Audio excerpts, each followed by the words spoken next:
So we're going to go through reverse crunch technique here with Tony, and one of the big points I want to emphasize is that going from lumbar flexion into more lumbar flexion, or end range lumbar flexion, is going to be a lot more problematic than going from a more extended position into flexion to get to neutral.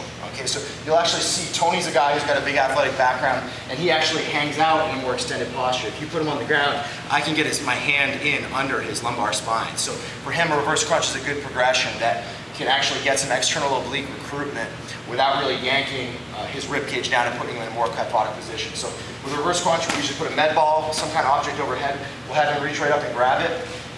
And the first motion for a guy like Tony is to learn to posteriorly tilt that pelvis. So he's going to tip that pelvis back, get a little bit of flattening here. Okay?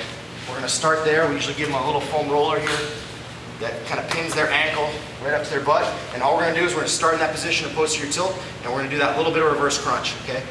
As you'll notice, Tony's going to go into a little bit of flexion on the underside, but more than anything, he's into posterior pelvic tilt. He's not an end range lumbar flexion. For him, that's just maybe more towards a neutral position in the flexion side of things. So as he comes right up, come on up, Tony.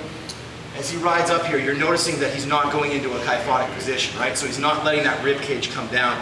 He's staying in some good thoracic extension, maintaining that rib cage posture, and all he's getting is posterior pelvic tilt and a little bit of a lift. What we usually cue guys is to try to get their elbows right up to the knees. So if we bring him a little bit shorter, we'll have him go right into another rep here.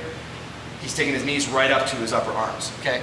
What you'll usually have to do is start somebody with a heavier implement, which will make it easier, and as they get more and more proficient with it, you make the implement a little bit lighter, and that kind of gradually increases the difficulty of the exercise.